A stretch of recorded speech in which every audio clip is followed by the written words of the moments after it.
KWJT, Puget Sound from space. You're over here with Corey and tapping in with Tavares.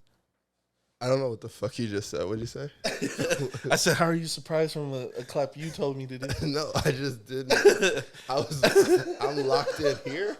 I was looking at the screen and I didn't know what the fuck was going on over here. I'm here. Hey, we KWJT, man. Welcome back to another motherfucking podski, to your head dome, head top, all of the above.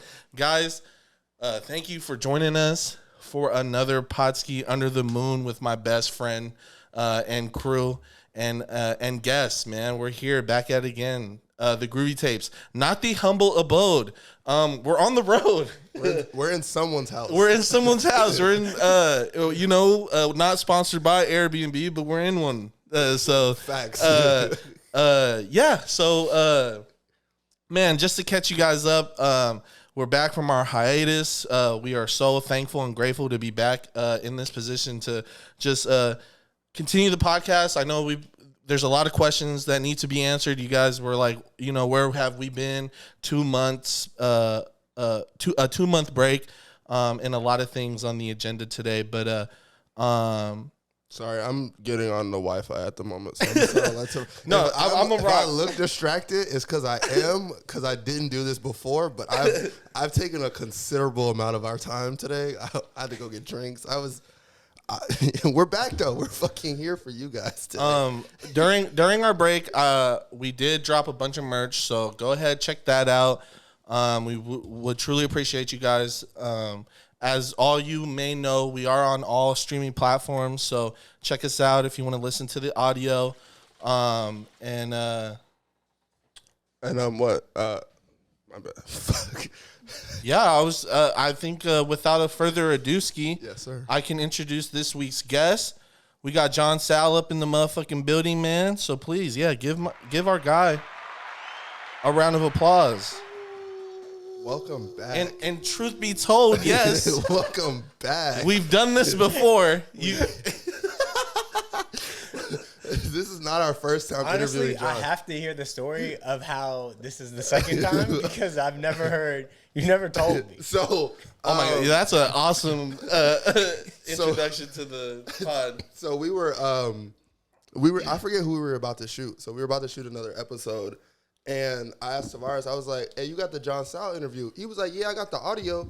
I'm like, okay, cool. So I just delete the episode because I'm just like, I just confirmed it. We're good. Mm-hmm. We're setting up for the next episode. And I'm like, something tells me like, let me like actually check if I like did something. Let me look in the hard drive. let me try and find it. Cause like when you phrase things, it's like so important. Cause when you're like, you got it, right? You got the episode. Oh God, I got the episode, brother. Yeah. Don't worry about a thing. It's all locked in. So when I'm done, mind you, I deleted it. We formatted here. We formatted the cards, and I deleted what I had. Everything. So I'm just like, yeah, it's good. We finished shooting. I'm like, I'm about to set shit to Cole. Wrap up another episode. We're moving. I'm like, you said you had the John Sal? He's like, yeah, I got the audio. And I was like, oh, yep. Let me start looking for it. Numbers. By stupid chance, I cleared my delete because I was like, my shit was running slow. I was like, it was erased, and I was like, cool. Now I gotta tell John like this fantastic. It was mind you, it was such a good episode that I was like, y'all need to hear this. And John was cool enough to come back and give you guys his rendition of that great podcast because it was fantastic.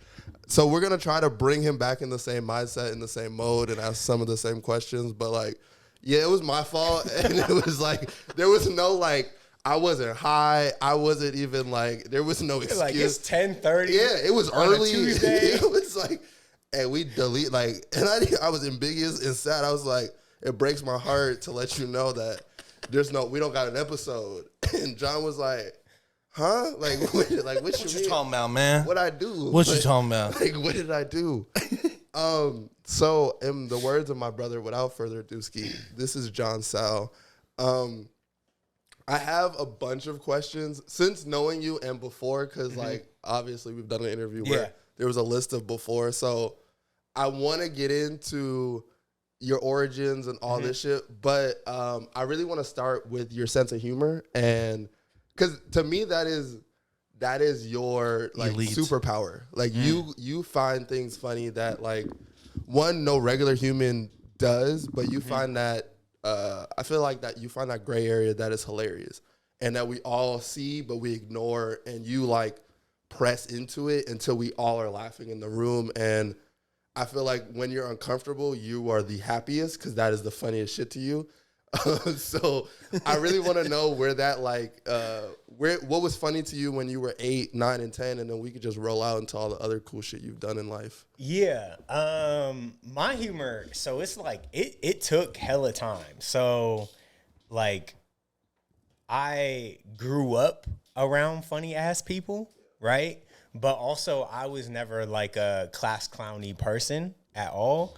I was like the person that's like, it's gonna sound so bad, but somebody's like, aha, that's why your shoe's ugly. I'd be like, aha, that's why your dad died from diabetes. Yes. It's like, You're not going back and forth. No. This is not games. and then she would Every be like, time I have to kill him. every time. It's a headshot every time. It was like, oh, that's why you're, because I was a big kid because I didn't know how to handle my trauma, so I just ate, and people were like, oh, you're fat, and I'd be like, that's why your dad can't have sugar, bitch, he dead. And so, Oh, look at me. I'm eating a Snickers. Yo, daddy can't do that shit. and so imagine then also like I'm pretty tall. I was like a big kid in my grade, so it's like also like I'll just end up fighting. Yeah, so right? you're ready to go either way. So I was ready to go either way of like, yo, you said something crazy, I'm gonna just like go 10. Right. So, and I was like that since middle school. And then it got like more in high school. And then I grew up around a comedian that passed away. His name's Jack Knight. Yeah. So like we went to the same high school together. Oh, fine. And like, so imagine that same like sense of humor of what people see is like what also being around.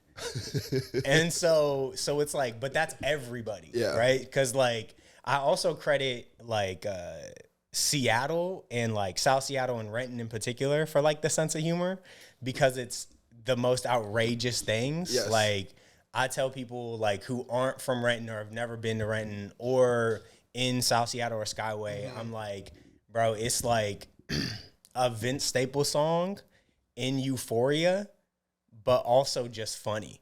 Like everything is so funny when you think about it. Man, I love that comparison. Because it's like, bro, like I remember it's gonna sound so, people are gonna be like, that's so crazy. But like, bro, the first time I ever got shot at was at the Skyway bowling alley. As I'm driving through and they're shooting from the parking lot through the bowling alley, right? And people, that's what I'm saying. Like, bro, you are in God's house. And airing it out also to the public. Yeah, like, there's like, also That's a quarter. this is like a Saturday at 8:00. And so like, I remember calling my homie that night and I was like, yeah, bro, I got shot at. And he was like, that's crazy too, because I was in the parking lot eating pizza. So it's just like, that's the humor. The humor is just real life. It had nothing to do with that. And then I think like to speed it up to where it got into my work is like for hella long, I was like, I'm gonna make serious stuff. That's stupid. That's so stupid. The look in your face as you said that. Why would you do that? Don't make serious stuff, bro. And then that just like kind of naturally evolved of like, I moved to LA 5 years ago and then still just hung out with like even sillier people. Yeah. And then it became like my style of comedy is like typical stand-up is like build punchline, build punchline, right? Like that's kind of what you see in stand-up. Yeah. And so I was around a lot of that, but the things that make me laugh are like build punchline, punchline. Yeah. And it's like very abrasive stuff or like situational comedy. So like, you know, like the Always Sunny in Philadelphia's or like Curb Your Enthusiasm. Yeah. Like when you start to become older, right, you be like laughing at things. Also that aren't funny, which is like a trauma coping mechanism. Fact. It's just like, oh shit, my car got hit. Like, but I survived. Like, Yeah, no, I be full, bro. Like, no, like it's gonna sound crazy, but I be in full therapy and be like, man, like I went through this crazy thing, and then I'll be like, but I'm a bad bitch though. Like, you know, why should I give a fuck? You know? And my therapist is like a Latino woman in her 40s, and she's like, what the fuck is wrong with you? Like, look, lady, you getting paid as much as I'm doing this. Like, you know, if I gotta you get better this, agree because this bad bitch pays to pay for this time. You better recommend me a book for this confidence. How do I contain how good I feel and how good I feel right now? Like, that's what you should be telling me. Yeah, that, and then also like my family doesn't know they're funny. And that's also the other thing. Yeah. Where like all my family's just like my dad's family's like straight Welsh. Yeah. And so like if you've been to Wales, it's nothing. Have you? Yeah, I've went a few times. It's like have you ever seen Braveheart? Yes. So you know how it's just fields? It's just like open grass and like. That's what it really is. So I have a quick question.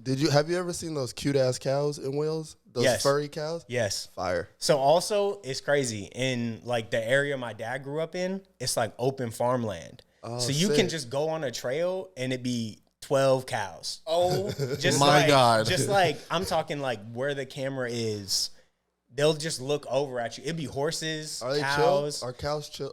Cows are chill. Horses be on like bullshit. Horses don't be on bullshit. They'll just leave. Oh, okay. And then there's like mad sheep because basically they're just like open up the land and then they'll like spray paint whatever their animal is a certain color. So like imagine gangs, but it's like all the Bloods got red sheeps. And so that's how you know, like, that's the McDonough's. That's the McDonough's. Oh, like, then you'll be like, oh, the blue one's like, oh, that's the Salmons. Yeah. Like, we know, because they'll bring them in at nighttime or when something happens and they, like, close it off. Yeah. But, like, most of the time they're just, like, out there free rolling, chilling. Just chilling. So have you ever seen any, like, animal, like, sheep on sheep beef or, like, are there... Because I don't know, I've never... In the wild? In the wild. Like, I don't know. I was there for like 2 weeks. Okay. Just on a dolo like trip, and I didn't see no animal to beef. Okay. But they are stupid. Okay. Like they'll be fully just like where they're supposed to roam, and then just like sheep walking down a hill, clearly in the neighborhood, just like thugging it, trottling. Yeah, I could be a sheep. Yeah, but it's like that's that side, and then my mom's side is like my mom also went to the same high school I went to. Oh, sick. All my family went to the same high school, so we're all like from Renton. Yeah. But it's like it's just hilarious because they don't know they're funny. Yeah. I want to get into. Let me not talking to the open space. I want to get into you discovering, because we've had this conversation before. Mm-hmm. So I'm gonna pretend like I don't know, but just so you can fill in the audience. But you picking up a camera, figuring out how to. I want to know how you like figured out. Oh, I'm funny, or I find shit funny, and like started discovering like, oh, I don't want to be the funny guy. I want to participate in like what's being funny and how you kind of like contribute, because I wanted to be that before I was forced on camera. Like I just wanted to organize and be like ha ha ha, but like being where Cole is in. Ha ha ha. Yeah. Because my homie Julian was supposed to do this job and it was supposed to be him and Tavares, but he sucks and never wanted to do it. That's how that goes. Yeah. Facts. You're catching these, you're catching all these. Boy, you're funny. You should have been over here interviewing our boy John. That dynamic would be so funny. I gotta introduce you to him just because he reminds you would love him. You would love him because he is smart, but he is stupid. I probably have seen him somewhere. Yeah. Just like you be around in certain places, but nah, he's probably been somewhere, but he is a embodiment of like random situations being hilarious. Yes. But yeah, how did you discover that you were like didn't want to be the funny guy? Like, so to your first point, right? You talked about like the camera and transitioning over. So I didn't like want to do anything film related at all. Like my parents, I didn't grow up going to the movie theaters because it's too expensive, right? Like, you know, I'm down in Renton. Like, this is before South Center like got the renovation, so we had the old front with the glass dome and the brick front. Yep. And so that like we didn't go there. There was like, this is before the Landing has a movie theater, so it's like there's a East Valley movie theater, which is like right off 167. Yeah. And then there's like a small dingy AMC over there off Grady Way. Yeah. And those are like the only 2 movie theaters, right? Nice. And so basically outside of that, it was like home video rentals. So like you go to Blockbuster and you're like, you know, $8, but you're watching what your dad wants to watch or what your mom wants to watch or whatever it is. Or like I was just getting video games instead because I was just like, let's have fun. I'm not going to watch this movie. So I was never a movie person. Like never got exposed to anything film related, never had any interest in making a film. But when I was like, I think I was like 20, 21, I like the Party Next Door, this is gonna sound so crazy, but PND dropped the Colors EP, the first one, where it was like Travis Scott and like what's his name, Cash, whatever his name is on it, like a whole bunch of people. And I was like, yo, I have like this idea for like this film around these songs, because I've always just been into music, and I was like, oh, I have this idea. And then at the time, I was like doing a lot of fashion stuff with Ari from Paradise. Fire. Yeah. So like me and him were working on a brand, Reverie. So this is like before Paradise. This is like really early, like 2014. 2015. And then there was a homegirl, Leah Godoy. They were in this thing called First Ladies. And this was probably like the first music video thing in Seattle, really. Before everybody, and like we got them to do a brand video for me and Ari that is like still out there, like in archive. People can find it if they look. What's it called? If you go to like Reverie Seattle, it's like still the Instagram. Oh, fire. There's like photos and like a whole video that we did at 2312. Rest in peace, Jay Moore. And then, and like Dave B's in it as like the main talent. We did like a whole collection and everything. But basically, I was like telling her about the idea, and she was like, nah, like you should just make it into a short. And so I was like, okay. Yeah. Like, and Right, that's what I'm gonna do. yeah, and then so like, for sure. so literally just started to like Google like how to write a script, how to like, what is this? How do you do like Google everything. And then I like ended up doing it. I grew up with Dave. We went to the same high school too. So, And is this Renton High School? no, this is Lindbergh. Oh, So that makes sense. Yeah, so like and Lindbergh's a very weird thing because it's very outcasted. Yeah, but also we're still in Renton. Yes, so that makes sense as far as like a bunch of funny artists just being there, Just like on the other side of it. Yeah, because it's all South Renton. Yeah. Which is like, if it truly is like, once you get that into like East Hill, then that's when you're like, okay, this is just a random hilarious place. This is so funny. But then there's nothing else like that in Seattle because it's just weird. And so me and Leia started to like do this thing. It's called The Opposite of a Bright Summer. That was like the first thing. And that was like me internally like dealing with whatever my life was. And it was like super dramatic and like over the top and just like some stupid shit. You had you were on your Jay-Z shit. You couldn't cry, so you had to make the song cry. Basically, yeah, I had to make the film cry. I had to make Dave cry. Yeah. And so like I did that, and we like did this whole thing, and I was like, it wasn't the making the movie part that I fell in love with. It was the like working with people on a collaborative thing that I fell in love with. Yeah. And so like just the like being so focused in that moment with so many people. And I remember no matter like how it was shooting or what it was like, I remember literally like driving my homie's car that we used for the shoot, which was just like a bucket. And I remember like pumping gas, and I was like, damn, I like would do this again. Yeah. And so then I just did it again. And I like did this other thing called What a Day, or like this. There's like films that are just out there, and then I just like kept doing shorts, and then I did a film called Wolves and Sheep, and that was a film that I did in South Seattle, like in Skyway. Yep. And then from there, like through clothing, I met Sango. And then, so me and him have been like tight for over 10 years. So when almost. I have two questions while you were telling the story I thought of.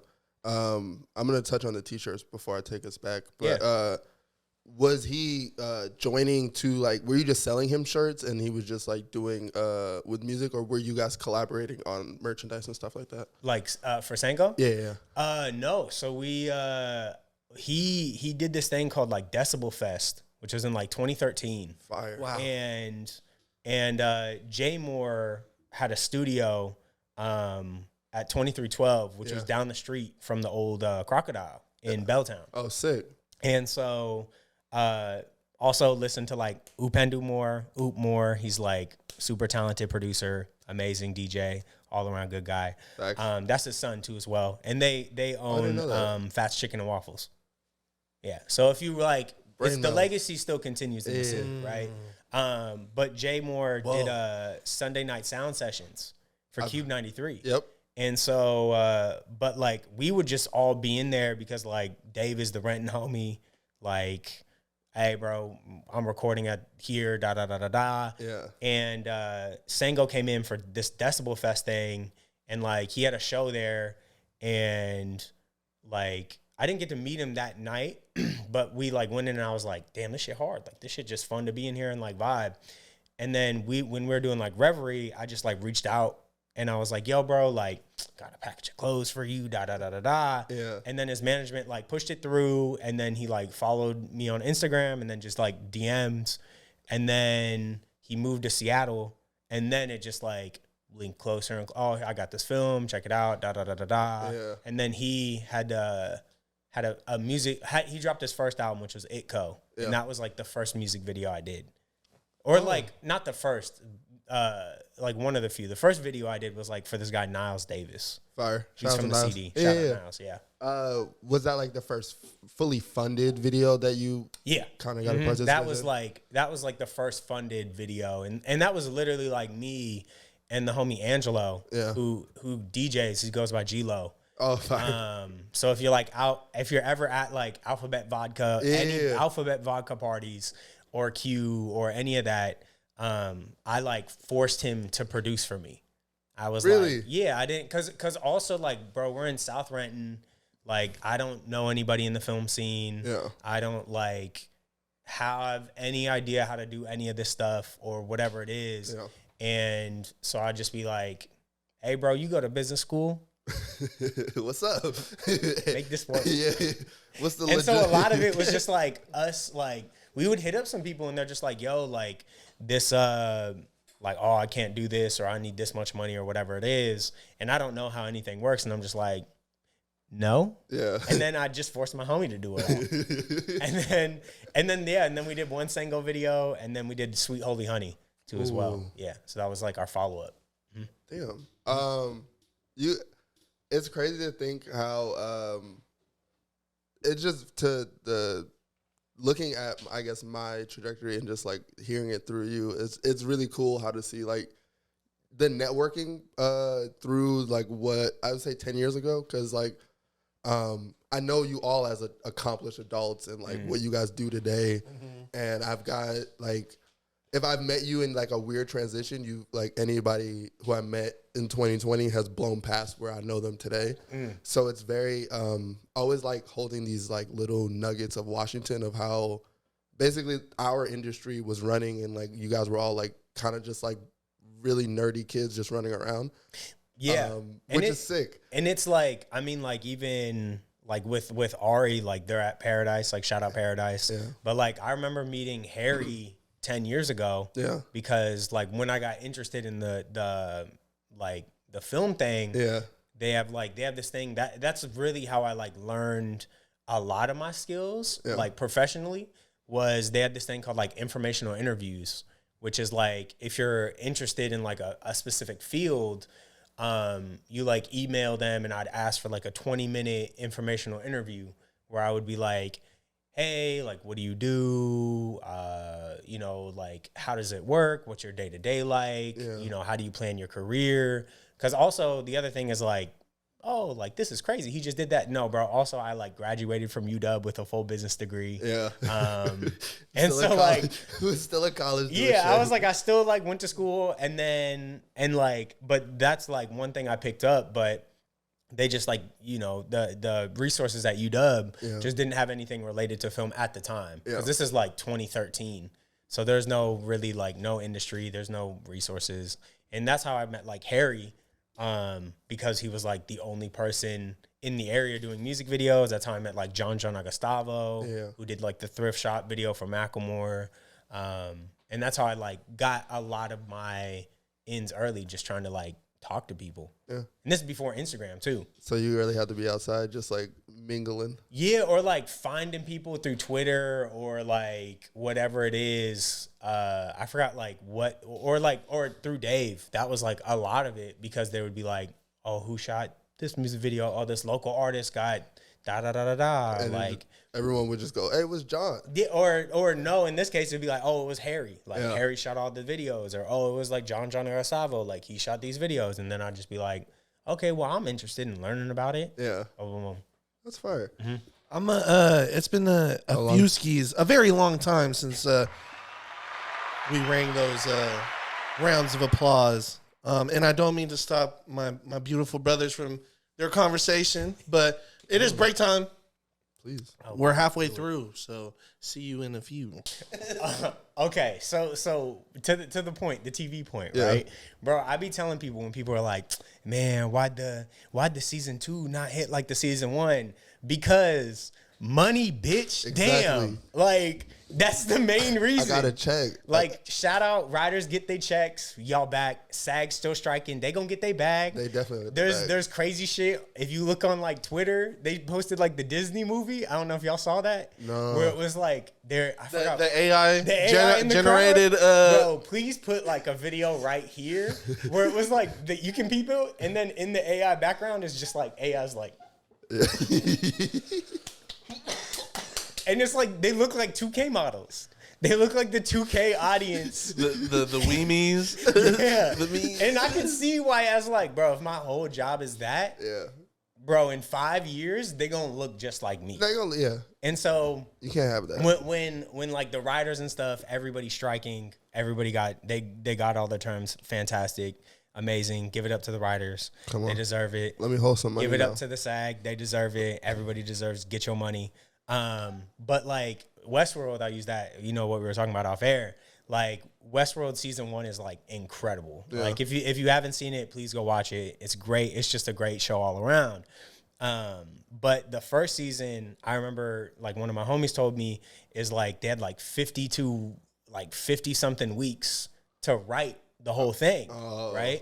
And so like that's a lot of time. Like you can work through ideas. You're getting paid. You're like, oh, I can go on vacation. Like you're just living life. You're having a great time. Mm-hmm. Yeah. Then Success hit, and they were like, HBO was like, yeah, we need season 2 now. Yeah. And then I think it went like got cut in half to like 30 weeks. Oh yeah! Wow, getting the fuck in the office. And then from there it was that's like tremendously a huge difference. That's it, bro. Now there's like now you're locked in a room with these people. Yeah, you do your fucking job. Do your fucking job. What gun at your head type shit. And then also like the money goes up too. Yeah. So now you're like season 2 we get more money. Yeah. And then literally I think they had 4 seasons.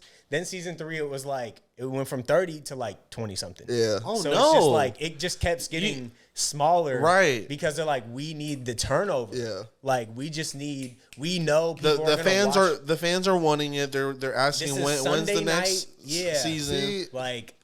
See, that's why Sundays on HBO are a big thing, right? Yeah. If you ever are looking at the market for when it comes to HBO, all of their like big market shows are on Sunday. Yeah. Like Succession, Westworld, Sopranos used to be on it, The Wire used to be on it, Game of Thrones. So if you're ever like, what is HBO putting all day money into? Just whatever comes out on Sunday is what they put their money into. That makes sense. I couldn't. That's why I'm glad I do this job, because I'd have to fight my boss. I was just like, all right, 30 weeks, we're Immediate cooling. hands. Yeah, 30 weeks, we're cooling. Like, I'm a little bit more stressed. First, we're gonna box you, and then you're gonna get your product. No. We're this is 30. We're going back to the 50 weeks, my boy. Like, My boy, that's how long it took. We doing what Donald Glover doing over We there on actually FX. might take a year and a half now. Yeah, bro. We like, just give me like 2 weeks, bro. Like, what we do? See, And then they'll go like, "Oh, that's crazy. You want to do that?" And You're like- fired. They're like, "Yeah, You're gone." See- hey, then they'll behind your back. They'll go to somebody else and be like, Hey, we got this idea. "You know anybody else who want to take his role?" see, that's when like I'm in the office. And then somebody going else is crazy. like, somebody that's else is so like, cutthroat. "Oh yeah, I got a homie down the block. A word. He just wrote on Dave." They're like, "Oh, okay." Like, See, From the writers of Dave, we have I don't a know new who- direction. Paramount, HBO, all you studios, though, if I ever come and start writing and start, like, you treat me like that, I'm fucking on my coworker. and that is why you need a union. I'm gonna beat them the Yes, fuck up. no. I'm letting you know that Ferrari that you drove, Yeah. that you took my job, I'm sitting on it. Me and 3 random LA niggas, I'm pulling up. I'm going to some random hood and be like, hey, bro, like, what you trying to get on Dubs today? Like, you need a new house? I got, like, let's pull up to Paramount. I got a badge still. They ain't firing me yet. I'm just gonna be like, these are my new interns. We rocking. We gonna go to Ross real quick. We gonna change the fit. We just gonna get you in.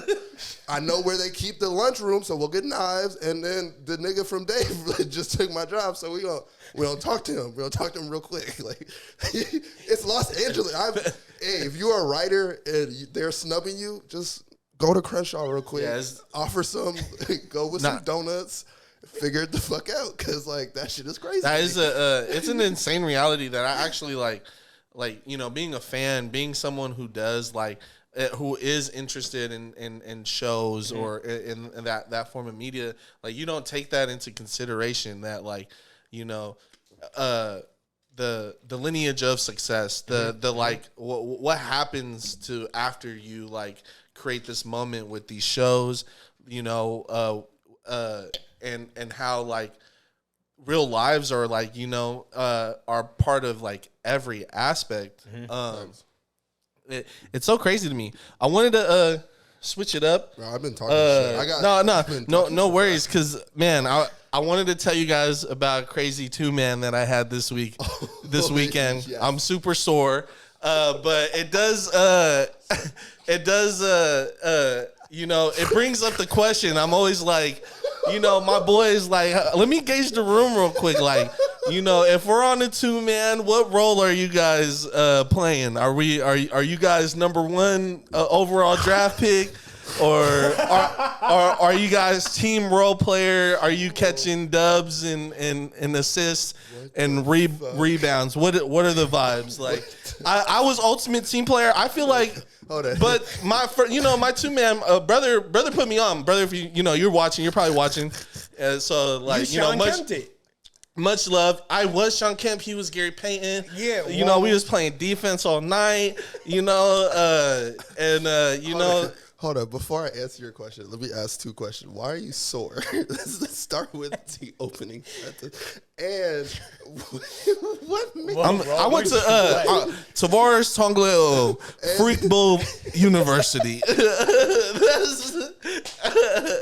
Where were you in this? All right, what? Explain it to me, and then I'll answer your question. No, it was a good 2-man. Like, you know, we linked up. It was a good Friday night. You know, drinks. 2 days ago. Yeah, 2 days ago. Still sore. Okay. Yeah. So, I mean, you know, as many know, you know, I'm out there. I'm Washington's number 1 eater. You know, if you guys don't know, that's like a side hustle for me. So Certified. But it was just one of those very active 2-mans. All right. My knees hurt, like I was on the rug and shit. So, All right, so and let me answer your question. In the role, I'm hoping to set up the 2-man. Like if I can, I'm hoping to do intros just because I'm like, because at the end of the day, if it don't work out, it's on you in this scenario. Right. It's not on me. I'm bringing it to the game, and then we got to figure out how to pass the ball. Like if I'm figuring out how to lay up, I might just like I'm gonna say some weird shit and then I'm gonna lose the crowd. Like everyone hates me. I might go rogue. So if I just bring the environment, it's a lot easier for me. It's like, ooh, accidentally dished it this way, but like, it's good. The other guy kind of, he grabbed it. Because I might as well bring it to you. Be like, who you trying to stick defense on? And then that way, it's like I could just like set the screens and just do what I need to do, But like if I gotta be like I want to be like point guard and you just nigga, you need more drinks. I need that to you tomorrow. I need you to be like, hey, how the room going? What? I'm just like, oh, you need more drink? Let me go get them. Yep. I'll be right back. All right. And the Tars just. Oh yeah. So just by the stars. They're never the same. So under the light tonight, like the specific star rotation, we were actually meant to meet each other. Oh yeah, drinks. That's just me. The ideal 2-man setup is crazy. Yeah.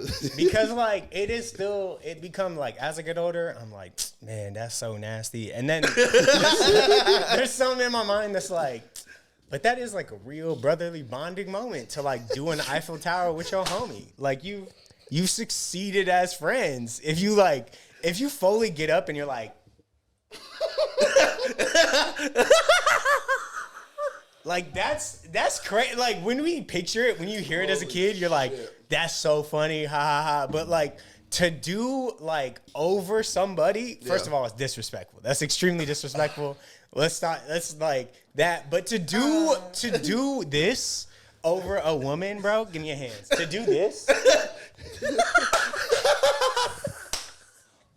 I've actually never been good at slide. To do slide, honestly, that might be a thing I need to do in my life. Because like it truthfully, like I feel like in a 2-man, the rules of lovemaking go out the window. Oh yeah. It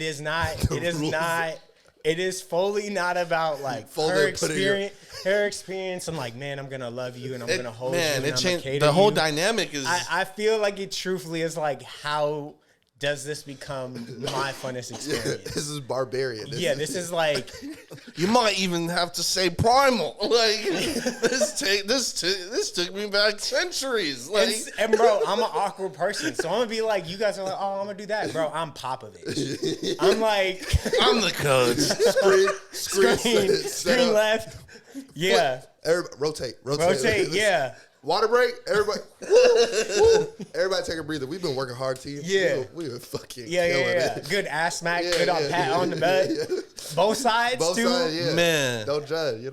No, every time I always think of Nip Tuck, and if you've seen Nip Tuck, there's a legendary moment between these two freak bull ass brothers. That might be Freaky University. See, I don't care what anyone says. Doing freaky shit with your blood sibling is crazy. It's insane. The Island Boys making out together. That's like, man, they fight for their life every night on TikTok live. Whenever they go live, because they pop up on my For You page. Every time they go live, it's raps for them. It's freak bull hour. But bro, how much money are y'all making? Not enough. Because that's the only reason you're doing this. Also, yeah, it's never enough. That's a crazy. I just couldn't imagine the check associated of kissing my bro. Like, hey, let's just like. I mean, if you got the thing that said $1 million, hold on, it'd be like honestly, it'd be like so funny if like we kiss your best friend. No, but what? I gotta watch this. $1 million. Someone's like, I'm not $1 million. Never. Yeah, I'm never. Oh, you're better than I am. I kiss somebody for a Nike collab. I'll make out with my tongue, drippy I don't down. know if I'm kissing Tavares for. He got like. He's a I'd freak slobber bull. on my friend's mouth for He's a freak bull. Like my best friend is a freak bull. I would take my tongue and lick your teeth. Like he just told me what he did on a Friday night. So like hypothetically, this is like a today I do tongue, lip like all the way across. I gotta meet the bitch that was in this 2-man so I can make sure that I'm like. Also, that's the other thing. At this point with the 2-man. Are you kissing? Are you making out with AB for the good Nike sponsorship? AB Muslim, so that means It's respectfully can only be an East African woman, and also inshallah to me because I gotta be Muslim in the coochie too, and respectfally That makes so much sense. I there's a lot that will happen. I'll play this whole scenario out with you. I'll play it very out. Me and Abdi, he gonna watch this and be like, all right, bro, you're a nut. He's shorter than me. He moisturized. He's like, to be fair, that's the Michael Jordan. I know my role, right? But everything plays out. Doon. Now we get into like Habibi, please. Like where do I fall in? Because like he's East African. That's cool. I like my gas stations. I like being able to move around, be in the East African spots, doom. Now I can't go there. Yeah. Because somebody's family member, John did this. Now I can't go to the mosque. Now I don't even get to love Allah. Like, that's crazy. Like, I'll lose my spirituality off the two man by not being Muslim. Yeah. Inshallah, not happen to me. Yeah, it can't happen. But with the other homies, that's different. That's different. He Muslim. Yeah. Every other homie, green light. But like, green light, but the him, Muslim homie. Yeah. Fair. But everybody else, it'd be like Foley. It'd be a bonding moment with my homies. I wouldn't even like. It could be a Foley, bro. It could be a like pack of gum. like a year's worth. It could be a pack of gum. This is a bonding moment with my bro. Friend. Like, when you go to get food with just your homie, it's like cool. you're like, you going to like wherever it is, and you're eating food outside over the trunk. Yeah, that's the same experience I would have, but on the 2-man. If we broke down the 12-piece, we can definitely do it. Share a woman. Yeah, that's a fact. Hey, think about that after you watch this episode. I want to get into something not even as funny, but something just as cool. You brought up Jay Moore earlier, and you brought up 2312. I just want to talk about your experience there because you're not the first person to mention it to me, but I didn't.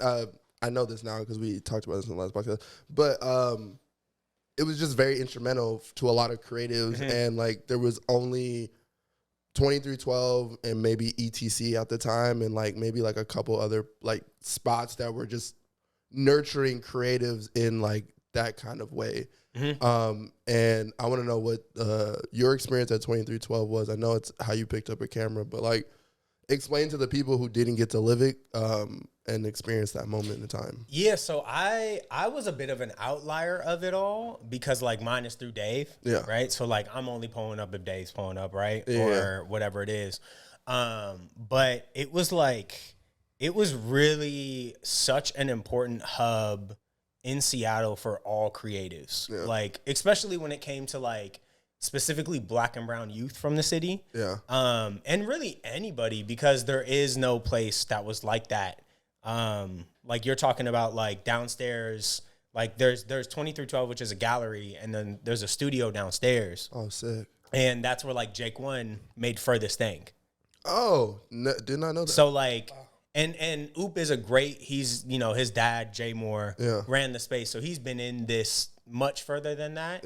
So like he has a much bigger history about like all the stuff in there and how it goes. But I'll say like this is also a place that like when Uzi and Cardi performed at Crocodile on the Left Right tour, they did their after party at 2312. That's sick. And so this is like how it really is like any artist who performed at the Crocodile, like 9 times out of 10, like if underage or whatever it is, they're like their party would be at 2312. And so it was like the only place in Seattle that was really also nurturing and developing specifically, again, Black and brown talent within the city and any creative talent. And then 2312 just like continued kind of that nurturing through that, because it was also Jay Moore was like the only informational resource to also like how to make a living off of what you do in art, which are two different things. Yes. And like the business of art versus making art, how corporate structure works, how deals work, how these things go, because he's like the only pillar of guidance in the city. Yeah.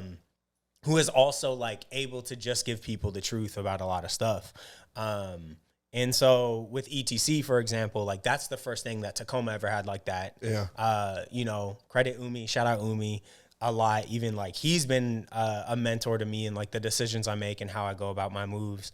And like they brought in, it was like the 702, I think was their first address. Yeah. But like that's where we had the opposite 907. 907. Yes, 907. Thank you. But like we had the opposite of A Bright Summer, my first short film, and a screening in their back room in Tacoma. Oh, sick. And so they were also like the first place that screened like and helped us just like throw some shit. I think we had like 100 people in there too as well. Yeah. But that was like, those two definitely were like the big ones, because it wasn't, it was like built by the community for the community. Yeah. Which is like a reason why, and it's not like a shot to anybody or whatever it is, but like why those things, hit harder and built more things compared to like a lot of the retail spaces, such as like Goods or Alive and Well, or these things, because it's more retail based and has like a consumer base, which is still understanding, and still like also shout out to them, because Goods did a huge amount of things. Alive and Well did huge amount of things for the city and what it means to bring in clothing and fashion. And the thing is, with like a space like 2312, it was literally like an art gallery. Yeah. So that's actually what it was. And they did, like Ari's first show too as well. So like Ari Glass, like he was in there too as well. So it became a place of just like how to maneuver and how to do things and a whole bunch of stuff. Yeah. That's so fire. Rest in peace, Jay Moore. Rest in peace, Jay Moore. Give it up. That's a beautiful fucking thing you did. That's amazing. I want to shift gears a little bit and talk about your present day. You do a lot of cool shit. You've directed a lot of shit. And I don't really want to get into, I want to lead this to 2 points. I want you to talk about moving to LA and doing it for like work. And like most people go to half play and half figured out, but you kind of went with an idea. So I want you to speak a little bit about that, but I also wanted you to speak about Bizarro World and kind of creating your own world and like just being able to take being a director talent and then kind of just building out your own little universe. Yeah. So I moved to LA when I was like 24, which is like different than most people, right? So like you kind of move to a place when you already have like a good foundation of who you are, right? And like what you've been through, what I've been through in Seattle, like already going to college, graduating from college, hitting my face after college, which is like a thing they don't talk about. Yeah. Where like you ain't got nothing after that first year and a half, and this degree did not open anything. And so I moved down at 24, and I was like, I stayed on the couch of a really good homegirl. Also, shout out Brittany Bunjong in Citrus Room. Shout out Brittany. Shout out Brittany. She moved down there before me, and we've been homies since college. Yeah. And she was like, I was just like ranting and this and what am I up to, and I'm not really doing anything in Seattle, and this is like after Sango videos and all that. I kind of like exhausted all my options, and then she was there, and then another good childhood homie, Jakim, was there, and they both were just like, I don't know like why you're still in Renton, like it just doesn't make sense. And so I was like, fuck it, like I'll give it a shot for a month. Like I saved up whatever I had from like a part-time job. And then went down there for a month and just like crashed on her couch. And I was like, fuck it, I'm just gonna like take the information I have available from what I learned from other directors and just like hit the ground. And this was like February 2019. And then the first thing I did was a music video for Joyce Rice. So that's the homegirl too. Shout out Joyce, incredible musician. And so then got that, and then just like started to just because you're there, it's just like you got to maneuver. I didn't mean to interrupt you, but what part of Joyce Rice's career is it? Very early on. This is like the music video for Blurred Lines. Oh, So this is like before, I think Overgrown was her last, and this is like before the project before that. yeah. This was the music video for Blurred Lines. Fire. Sorry, yeah. I just wanted to give people Yeah, some context. so I got to like pick up and do a reshoot for that music video with me and Mitch Overton, who's also from Seattle. He's a DP, and yeah, so that's where I knew people who are staying in LA before I came. Yeah. And I was just like, oh, I'm like taking, like the thing that everybody complains about of like, hey man, can we get coffee? I was that person. Yeah. For like straight 3 months. Cause also I was like, I only have like 3 months worth of living on me. Yeah. And so like, I got to figure it out. And then so I just was like making treatments, sending out treatments. This is like through Instagram DM. Yeah. So I would like take a photo of the treatment I made and DM it to the artist. And like I sent it to the biggest ones is like I sent it to Baby Keem. This is before like Orange Soda and everything when he had like 10,000 followers. I sent it to like Marco McInnes, who's a great friend too as well. Shout out Marco.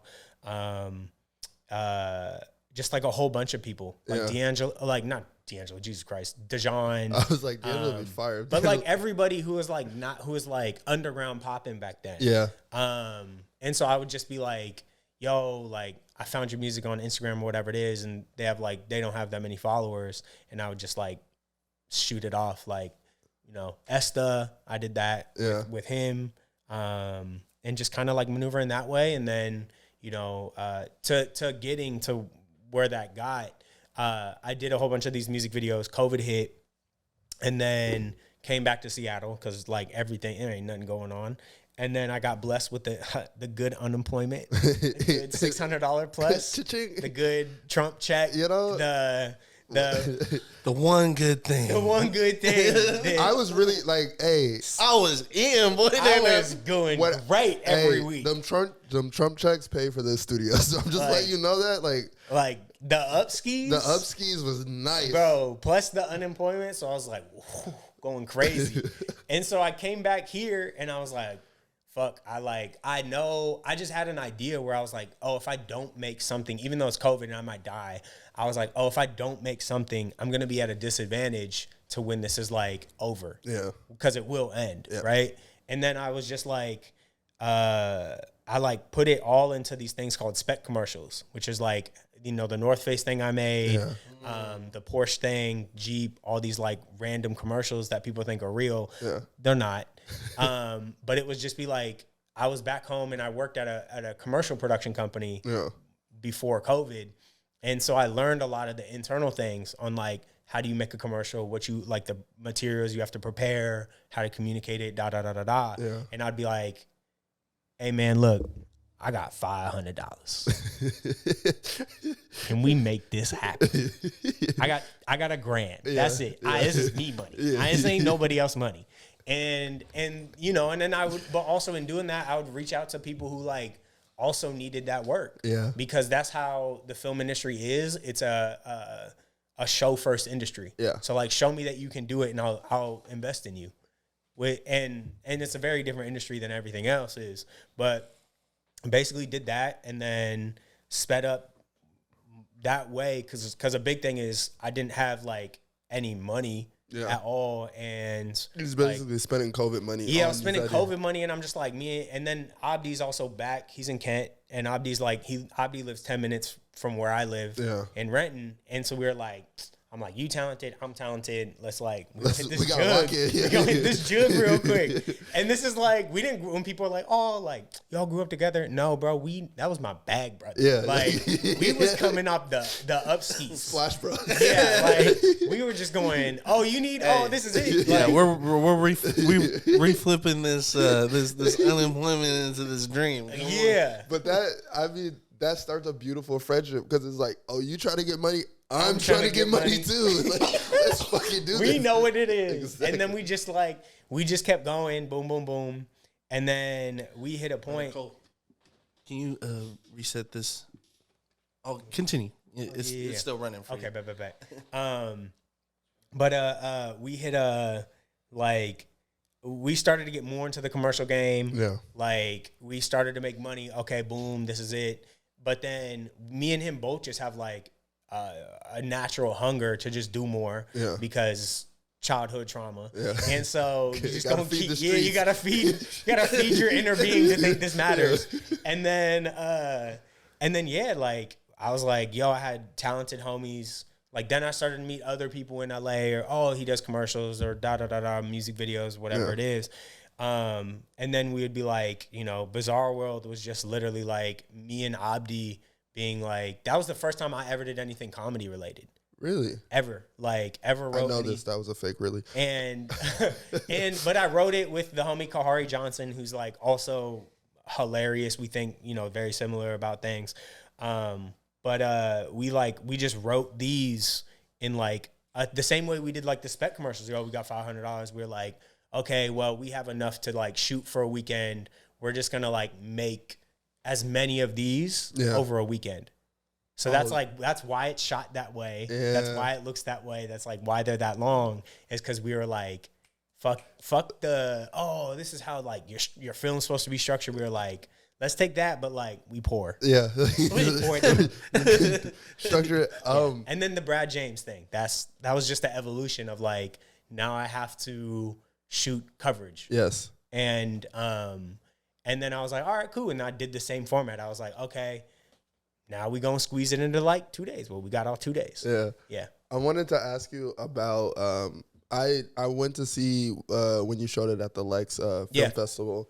So I'm into like the really technical aspect of like why you shot it certain ways, but can you explain a little bit of why, like being like on a budget and how like you shooting it from really far away not only saves you money from like having to change a bunch of camera angles, but like the other things that it affords you in filming. I think like what a lot of my learning came from was like interviews with directors. Yeah.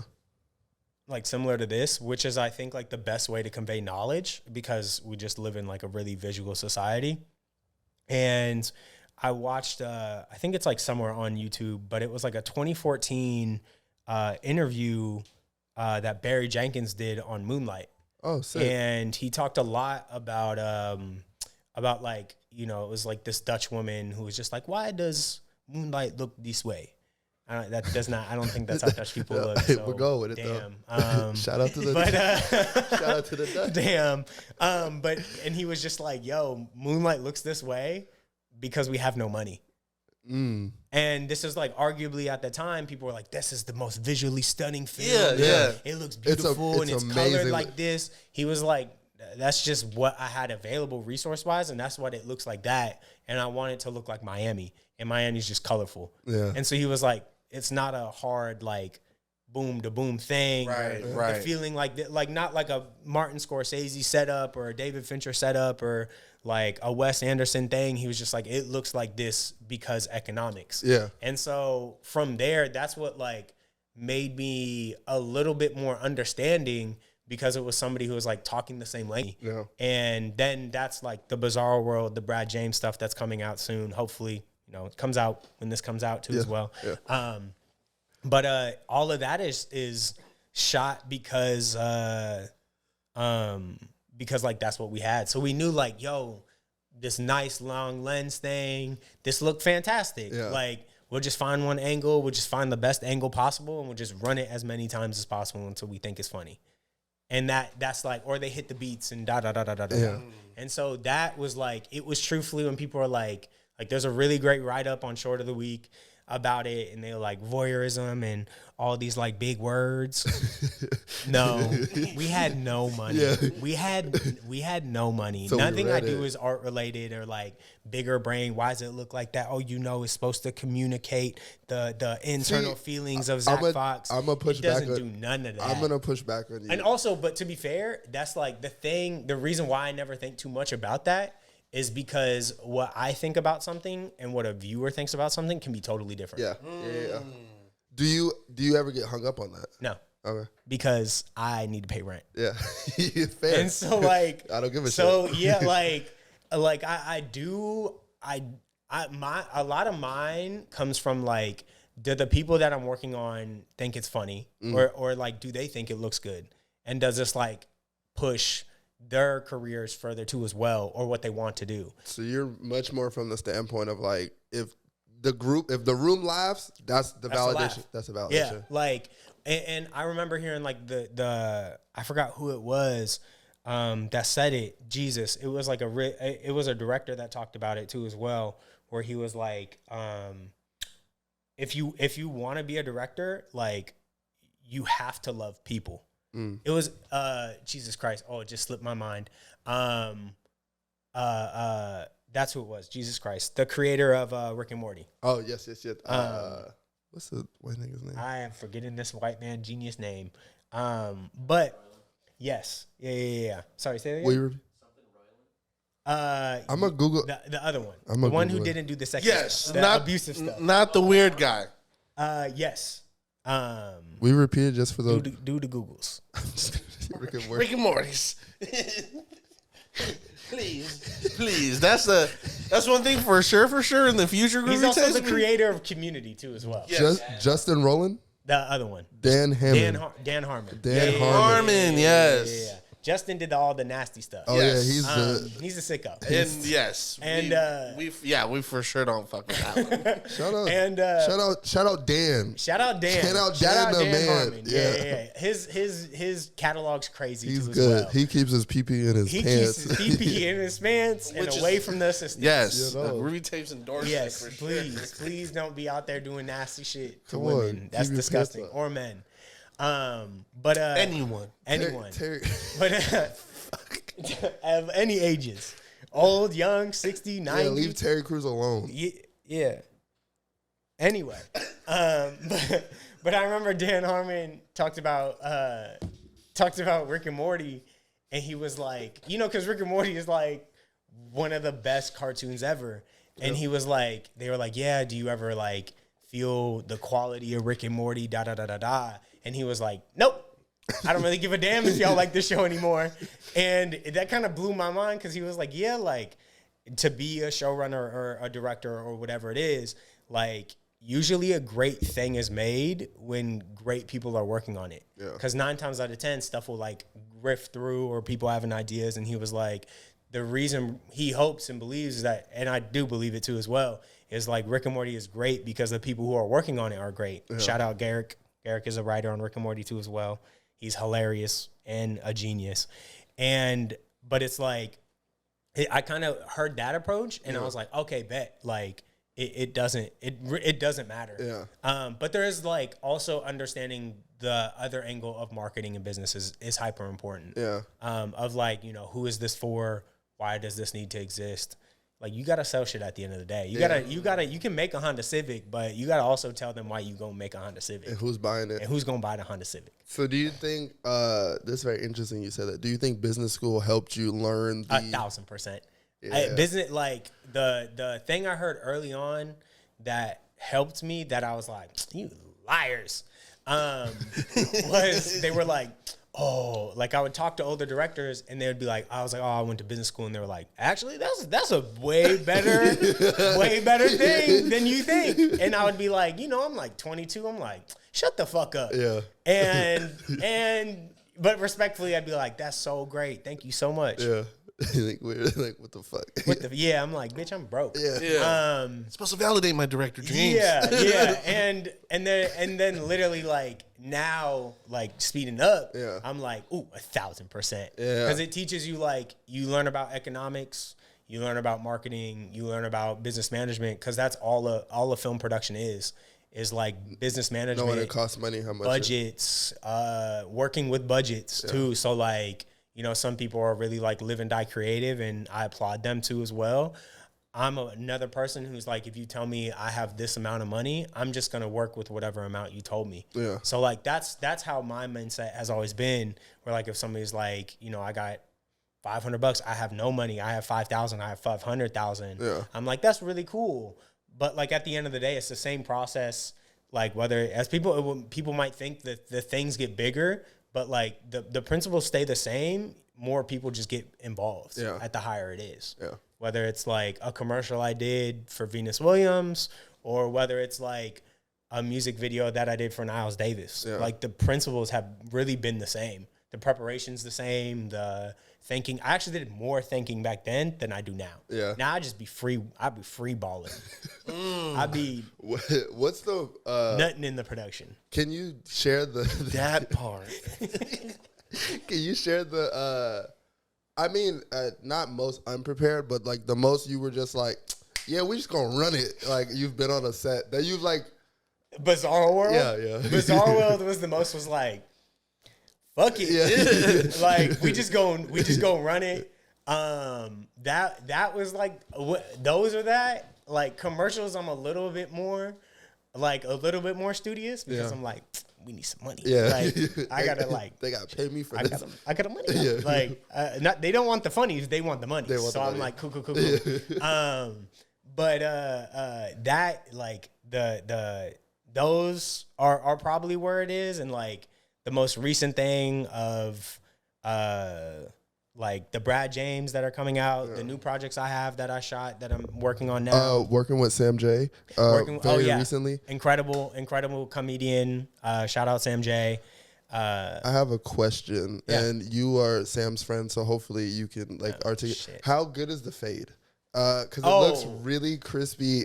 This has to be a segment. You have to we have to turn this into a segment because I'm gonna dissect Sam's ways for you. Because it looks stupid, but like also camera angles be doing crazy shit. She got the money to like.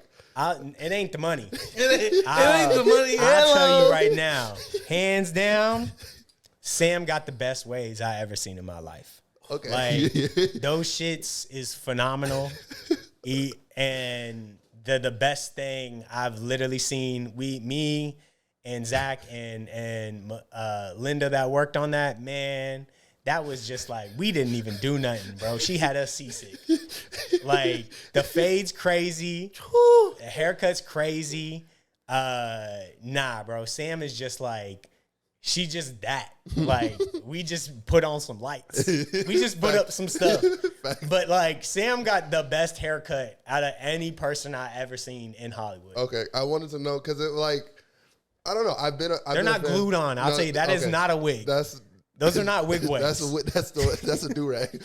All right. That's the Dewey every night. That is the maintenance. Bro, she was on set, brush. Yelling at us. Y'all gotta look like that. Brush. Hey, nah, but I needed to look like brush. What we gonna do, bro? She got better haircut than me and Zach. What are we supposed to do? No, you just gotta take the order. You just gotta do it. Oh my gosh. But what was it? Jump into that. What's it like working for not only your friend, but like your friends like special? Because specials are like you only get to present this really one time, especially because it's comedy. Yeah. So is there any added pressure to that angle of it, or just like? I think like a lot of the added pressure for me is a lot of it was I've never done this before. Like I've done performance pieces, which helps. Like I did some stuff with NPR for Duckworth, and just like other smaller stuff, like just general performance stuff. And so I knew again like the process of you have to set up cameras, multi-angle, but not to like the detail that it is like that too as well. And also working with a network too as well. And so like I mean in commercials you work with clients and you work with agencies and it's like a juggling thing.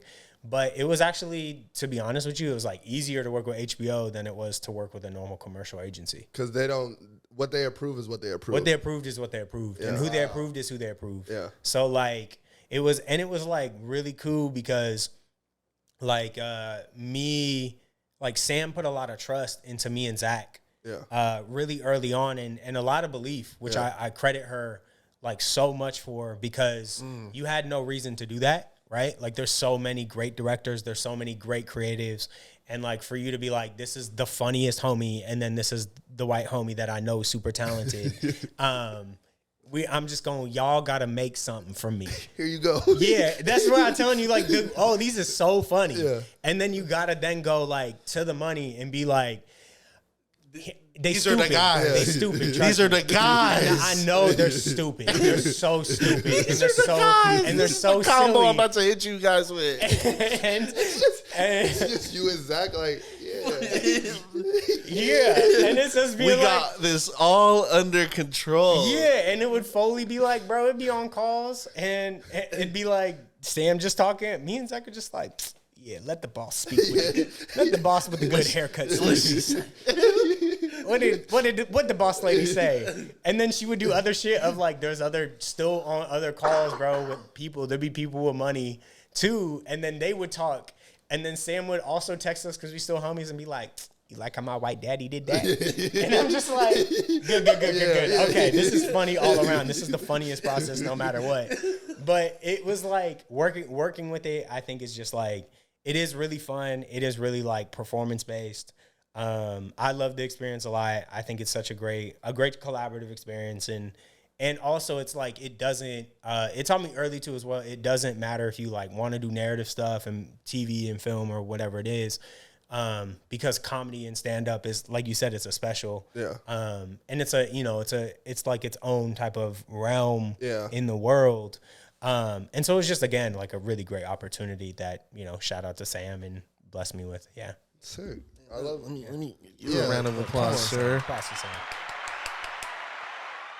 That's beautiful. I just love how organic the levels of comedy it's applying that to how you go about life. Like, every step of the way, it's like, even though it's not meant to see as comedic or like, this but you just find the joy and the laughter behind every scenario. So it really reflects on like the work that like you and your team do. Yeah, man. I'm like, there's also so many things that I think are just so funny and foul at the same time. It's like 55% foul, 45% funny. I would say it's like 75% foul. yeah. Where like people are really signing up to join and protect capitalism America, and like, bro, you ain't even getting the full Hellcat. You got the half Hellcat. You got the little Hemi badge for like the 2017. And now Dodge is gonna stop making them, and bro, you're gonna have old Hellcats. about to get- That's racism. I'm just gonna let that's fucking. Why did Dodge? They're fucking up their No, sales. Dodge and Mercedes they were not fucking with black people buying like G Wagons and Hellcats. They were like, get the fuck out What of the here. fuck are you guys doing here all the time? Like, that COVID money, get that PPP money out of my fucking account. Because at this point, they're like, wait a second. Hold on. The money ran out. Yeah, like, how the fuck are you still getting here? But like shit like that, where I'll be like, bro, that shit's so funny. Is like, when you sign up for the military, you get a base Dodge Charger and you get married for 3 years. And then alcohol And then addiction. divorce. Then divorce. And then alcohol addiction, bro. That's the only other thing you get. And so it's like, bro, it'd be little shit like that where I just like, the most foul shit is usually what I think is the absolute funniest thing. Like Danny McBride, that's like Danny the McBride funniest is so. person. A genius. I would love to see you two work together one day. Because I would love to work with Danny McBride, but you talked about teams. Yeah. That's like my biggest inspiration. I don't think I would ever want to work with him. I would just have so many questions of Really? like the filmmaking process behind the scenes. Yeah. Because all of the stuff Danny McBride has like done since Eastbound and Down, or I think that's Eastbound, is I think I'm not getting that show right. Jesus Christ. But the first show he did in like Foot Fist Way, he's been literally working with the same people from 04 to now. So like same actors. Jody Hill has been the same directing partner. All his writers, all his like people who are in it, everybody who's helping. And so that is like a really great and he shoots in North Carolina. He shoots everything, like Vice Principals, Righteous Gemstones, all of that stuff. So he shoots like, I have that same, like when people are like, what's your dream? Is like, how do you build that same foundation like in Seattle? Yeah. Like because he's not doing drama. He's not doing like. If it's not funny, he's probably not. He's just like, I'm gonna do the dumbest shit ever. Yeah. But in the middle of nowhere. And so like that's my thing is like, yo, you kept the same people. You also built onto this, and then you also found a way to bring resources into like your thing. Yeah. Which like you got to give up something to get something too as well. But you know, I always try to find that where like, damn, can that be done in Seattle? Because I think there is like, there's so many funny ass things that happen here that are so specific, and also so universal at the same time, that I just like run it through in my brain of like, this can happen maybe one day. I believe if it will happen, you will be one of the people to show us that it's possible. Man, I need some money. I was gonna say with the with Amazon being here, Amazon and Google being here, They don't give a fuck about black people. They don't, but brown people. John, you gotta be like, hey, you know, I do all this cool shit, and like, yeah, no, we going up north with it, and just like go down south, just drive the other direction. You be like, yeah, we shoot in fucking Ballard High School every day, whatever. Sign this fucking check right now, right? Just sign it right now, just right here, right now. Just as soon as I see the Honestly, fucking money, it ain't even gotta be any money. It was like there is a show. There's a few things I will say. There's a Sango video I'm shooting soon. Meanwhile, Starberry music video. Hopefully this is out when that's out too as well. Yeah. But like that's like a Seattle anthem video that Sango wanted to do, because there hasn't really been anything like that to like that level of quality since Macklemore. Yeah. With like that same level of visual integrity that like John and his team put behind it, which I respect Macklemore and his team for doing that a lot. But like there hasn't kind of been that staple piece in like a you know, in a budget level. And so oh my goodness. In there we're doing a skit with Rennie. From the South End. Yep. And so I'm like, yo, me and behind the scenes, like, bro, I send that all her videos. Yeah. They're the funniest thing in the world, bro. Ayo Renee, man. Renee, bro, she's the funniest person like to ever come out of Seattle. She's amazing. Like, she's top 3 for sure. And so like we wrote a skit where it's like her literally just like going off for 30 seconds that I'm working with her on. And it's like with Sango and Dave and stuff like that. And, you know, like me and Abdi had a show idea for Seattle based off of like his life. Yeah. And like in Kent and being Muslim and Somali and what that's like, without it also feeling like what is it, Rami? Right. And like, so it doesn't feel like it's kind of just like you're focused and pigeonholed to just be the Black Muslim story. Yeah. And so he wrote like a really funny thing. I was like, yo, if we like also add some elements of my life into it, you have like a really interesting story, which is about this creative director who's from Seattle, and he comes back home because he finds out that his mom is really sick from cancer. Yeah. And like when that, he like also lives in either like South Seattle, Skyway, Tequila, Renton, East Hill, whatever it is. And like the first episode is like his brother makes opium beats, and he wants all the drug dealers to stop asking him for beats. That's a great first episode. And it's just like while he's doing that, while still being home, dealing with like his real life stuff. And so there's ideas, but me and Abdi just like, we don't have the resources. So we're just like, this shit ain't gonna make us no money. Yeah. Let's go focus on other stuff right now. Let's go get it back. And so like we have ideas for it. But it's just like, you know, in due time, hopefully. If not, then we're not tripping either way. Like the shit's still funny. Yeah. Yeah. I wanted to ask, what the fuck? No, just lost it. It'll good vibes, brother. It always comes back. Oh, it was right. It was like Sexy Red. No, it's so fucking funny. I wanted Anicia? No, yeah, I wanted to ask you. No, I wanted to ask you about music and you being a bad bitch and listening to Cleo Soul. I'm a bad bitch. When me and John were texting, I retexted him the list of questions, and he was like, "Nah, I'm off that. My last music, fuck the homies. I'm back in. I'm gonna read it verbatim because it fucking made me laugh. Fuck, where you at? Sorry, guys. You just gotta wait. Just favorite movie still stands. Favorite song definitely is Anything by My Friends or Cleo Soul. Where you at, you bitch? Fuck you. See, I hate reading text on the spot. Anyway, John called himself a bad bitch for listening to Cleo Soul. 1000%. I want to know how, one, you got into Cleo Soul. Because I'm very new to it, and I refuse to listen to music that is being forced. Like, I'm not a... It is definitely making its way. Like, it's curved. She hard. is like, her team is going crazy. I don't think it's her team, though. It's because she's independent. Oh, well, the universe, whoever is trying to sign you and is like doing their job, everybody I know is talking about you. Tierra shouted you out. So it's just this level of like people pushing. That's crazy. You don't want women to heal, bro. That's nuts. It's 2023. Someone got to be hurting this. So it's not our turn. But I wanted to ask you about what's it like being in your bad bitch era right now? Ooh, shit. I'm still fully not there. It's like bad bitchying. Yeah, it's building. It's bubbling. Yeah. I can tell. I'm like, yo, I'm gonna get this shit off. Yeah. Like, I'm gonna get these posts off. I'm gonna get this silly off.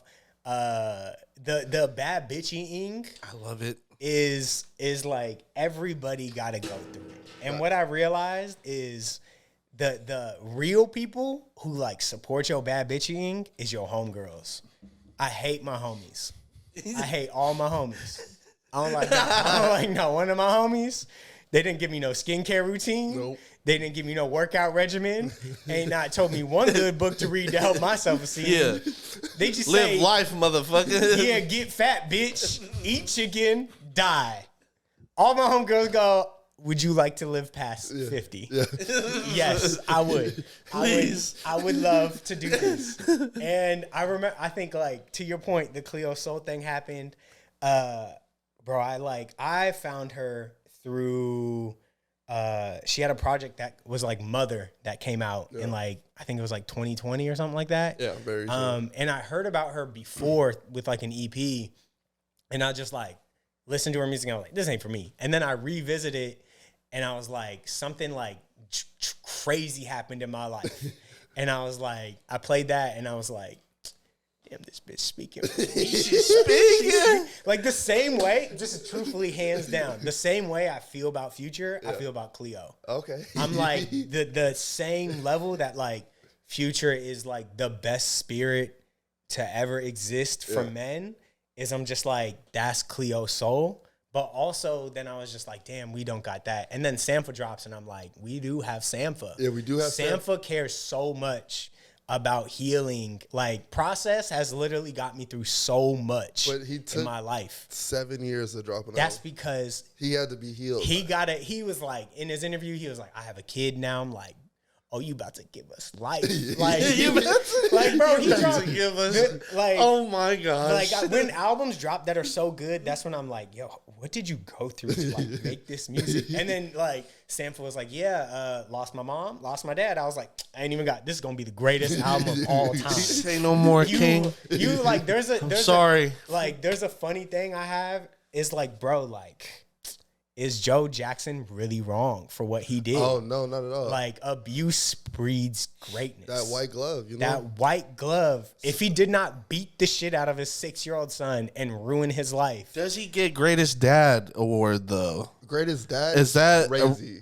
Does he get Greatest Dad award? In hindsight. We don't get off the wall. We can have this conversation. Greatest we don't get off the wall.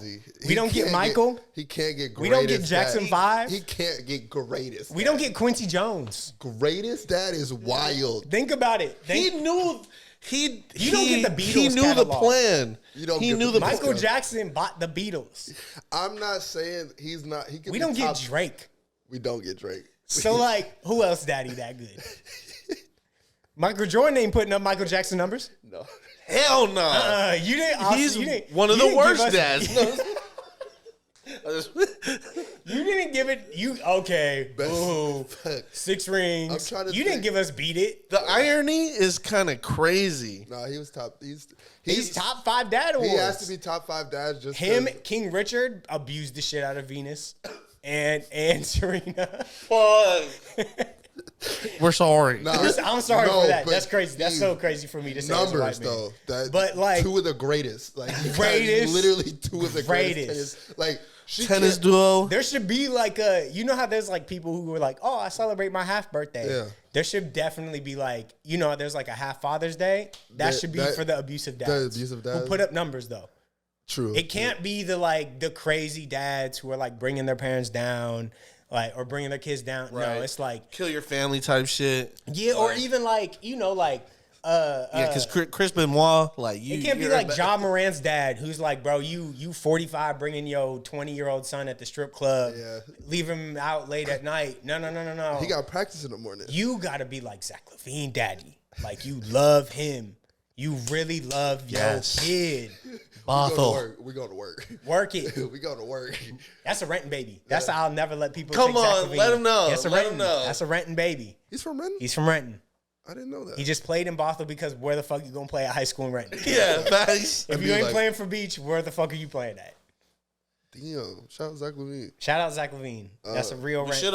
we should have poached the boy. He should have been a Viking. Damn it. That would have been out. That would have been No, crazy. that's nuts. They would have shut down the school and Oh, What in that era? same year? Hold on. What year is I that? think that's like 20, 2012, 20 yeah, That's Pepe yeah. era. 2012, 2011. Like, it's right after. It's right after. right It's after. a spicy time though. Like 3A basketball is like some of the best. Like Metro Well, League basketball is some of the best. That's when you guys Basketball. started paying. That's when Beach started paying people off. That's Yeah, when we Beach was out did. there like playing. They were playing Texas 6A schools. Yeah, they were going to those tourneys, the Schwab tourneys. bro, And going then to winning. California, like hooping. Nigga, what do you, hold on. There's also other shit with like Seattle basketball of like Seattle. I think Washington right now has the most active NBA players of any place in the world. Come on. All around active didn't know NBA that. players, like current right now in the league. And I think there is like a film or a documentary to be told about how the AAU scene here Yeah, I is. keep hearing. so I keep crazy. hearing about this. A lot of people involved Yeah. with. I think that- Lex had mentioned. There's so much. in the last Oh, interview. he did mention. That there has been like this big production There has to surrounding be. Yeah, Seattle 'cause hoop. You have Paulo now, who's a number one, so that Yeah. immediately brings it. But like, you know that, but that's the thing that I think it's really a Seattle thing of like the 2312 is like the same work that he was doing in that community. You have people like Jamal who in the Rotary Club, Right, and right, the right. CD that are like they're doing so much work for the AAU scene. Yeah. Because that AAU Rotary team, like I learned about it through homies. But like that scene really like bred NBA players. Yeah. And still do. And still do like to this day. And so it's like it's the same thing when Jamal does his, you know, he does his summer league and he Yeah. does the summer game and you really look like you're like, damn, all of them are really from Washington and also all of them are in the NBA right now. Yeah. Or like Like- plus or minus 1 or 2 people. Like, which are just Bro, like. you have a pipeline. starting 10 like who is just from Yeah. mostly Seattle most of the time. Yeah. And like, or it'd be like a kid from UW who's also just put up crazy numbers Yeah. too. And so like also shout out Marjan. I think Marjan and Yep. what he does for Yakima in Eastern It's so Washington. cool. It's so cool. That's also he's native too. Like that's that's a fire. side of hoop. Native people also Love hoop. they can hoop they ass off. They bro. love hoop. all the native res ball. Trav can't hoop. res ball. She said Trav can't. I don't Trav believe can't Trav hoop. can't hoop. Well, that's pretty cool that you even bring that up because there's a like an upcoming artist like around. I'm not sure if he's from like Seattle specifically, but he's another native rapper. He fucks with Orange Goodman, the homie, I heard it. and Trav. But Love Smokey, he's about to be on a Netflix show. Shout out to him. Surrounded around Resball. So like the history really runs deep. It's so Yes. crazy how like all facets of our industries out here in Washington kind of like synonymously. Oh, I butchered that word. Synonymously? Yep. Like work together. So, Yep. But there is, bro. There's also like there's the other homie Nate, and like I did a film called Jesus Christ. What the fuck was this film called? Oh my God, I do too much stuff. In Spirit. I did a film called In Spirit, full native cast, all from the Tulalip tribe, with the homie Nate. And but like, bro, there's so many funny things.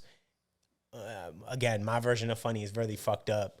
But like there is so many funny things that like happens, and every tribe is different too as well. Like coastal tribes versus mainland tribes, like everything is different too as well in different areas. Yeah.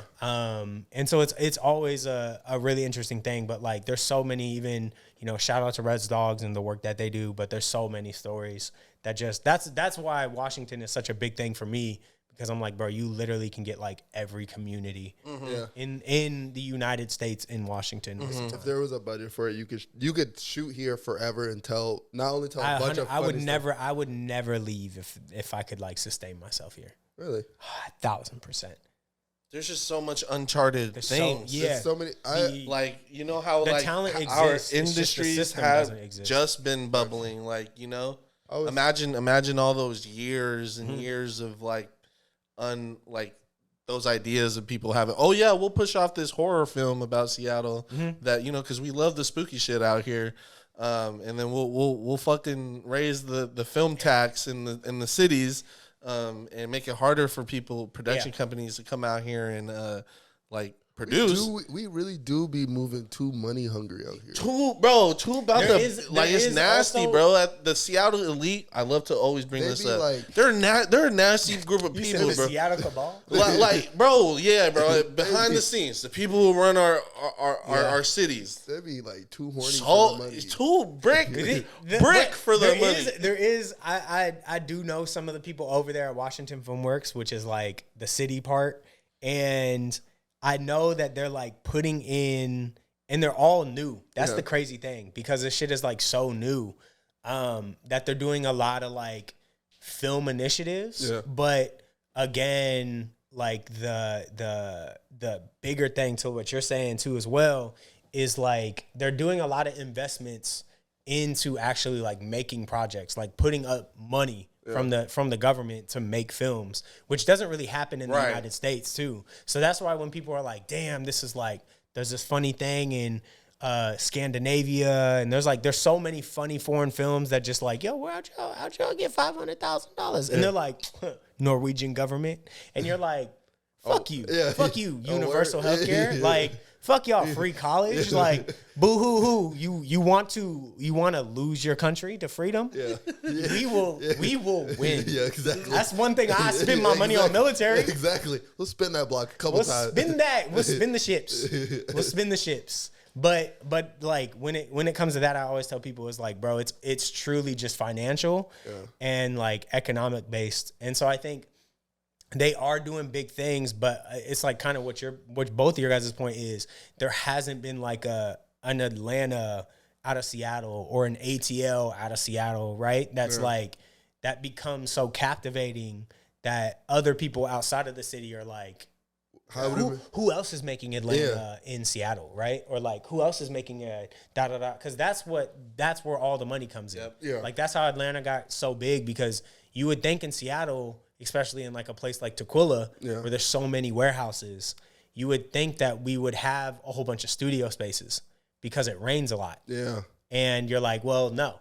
And so a lot of it is like just how the industry is and setting up. Like we're a place that like supports tech more than anywhere else, because gajillions of dollars. Yeah, that's where the money is getting. But again, if I could sustain myself even with just like a little itty bitty penny. Yeah. Right, we don't need a lot. I don't need a lot, bro. I need a little itty bitty to like just help me and my homies. Yeah, if you got that. If you got that, call John. On the budget, on the big budget. As much as, you know, they're throwing out all these funds and foundations out here. Right there. 1M. AM. One. I'll never have to give it back to you. I'll never give it back. I'll be good. I'll make sure the M do something. You know, Make sure the M do a flip. Him and Yeah. Abdi go. Yeah. Even if we give you back 1.1, You know? we still did something. And so there is like big things. I think it's like, you know, I think it is in due time too as well. I think a lot of it is, and there's also like shout out. There's a lot of directors younger than me that are really doing their thing. Like, you know, Genesis, talented director. He does a lot of stuff for Memory Lane Park. Super talented. Tada even like Tada's super talented at what he does. Right. Genki super talented and the Fuck swim Genki. team. No, don't worry. They have There's no real beef. Shout out swim team. Well, fuck He was, them, he I was like, guess. whoa. Oh well, that was a bomb. Are we good? But like, there's so many also directors, you know, who are like, hopefully that's how I view it too as well. Is like whatever I can learn from also outside of industry, there's zero competitive nature in my body to be like, let me withhold this information from you. Yeah. Because that like, bro, like your money that you're gonna get and the opportunities that you're gonna get are meant for you. Yeah. And like, and those are your resources that you worked really hard and went through a lot of stuff with. What's meant for me is meant for me. What's meant for you is meant for you. Facts. And I think, you know, and that's the thing you get older too and you realize.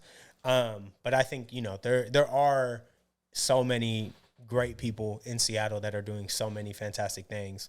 Like AORNE, who's like, you know, people would be like, that's our first, you know, like Seattle. I don't even say like hood influencer because that's such a bad remark. But, like, I feel like a representation Yes. of like the things that you find funny. I feel like Yes. like She's- outside of your own media and medium, it's like really cool because it's like those niche experiences. You know, you would never. bro, We've all like, had one of we- those we- moments. yeah. But like, how do you? And we know How people. did you capture this? How do you visualize? like her that? playing off of the phone Yes. at Westlake. Demonte is my favorite character ever. I personally know a lot of Demontes in Best my friends- life. we're I'm best friends with a Devontae. with a Demonte. Like that shit is real. Like That's it's so every person. It's like, oh my gosh, it's like finally, like, you know, someone's like in a light where it's like, you know, she just doesn't get on like us, you know, men or like Yeah. the men of like watching. I see a lot of like flack that she gets from people that she's she gotta like keep doing but like, Also, you know, crazy. like Half of you niggas be doing that. So if you are you mad as she's being honest? Like let's keep it a stack. Are you upset that she's Right. like calling niggas out when she did the baby mama thing in the car? I know with the 2000 baby in the back. Yes, that was the perfect video. I was like, I know there's people DMing her like, hey bro, chill out. Like my girl saw this. Like that's her real life. Bro, or no, the amount of ladies I love when they, because you know that's also a huge voice. Like I love the Yes. representation. Yes. Like, you know, they also have a huge voice for them, like Yes. to speak about like the experiences There is they go nobody through, else and who's like you literally know, doing like it. that's what makes it so funny. Like Yes. that lens, like it Bro, being on the her- opposite end, because it's like, bro, I just witnessed like this video happened like 2 hours ago. I was just in a situation like an hour ago. Like The funniest, bro. There's two funny ass videos that always come to mind, which is the one she did right outside the Safeway. It was Yeah. the food and wine. And I was like, bro, this has happened to me so many times before. she's rapping Tana Money.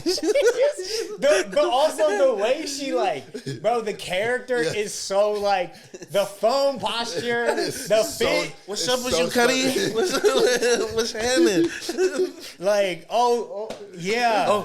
Oh, you know me, brother. like, Like, everything. And then the one that should have went so crazy is her like where she redid the audio, Yes. the hood vlogs. yes, where she was like, oh, this real pee. Like, I was like, dog, you are the funniest person ever. Because there is nobody else who's doing it to like such a degree that is like that. Yeah. Like, and just like not trying to like substitute it or water it down. Facts. Or whatever it is.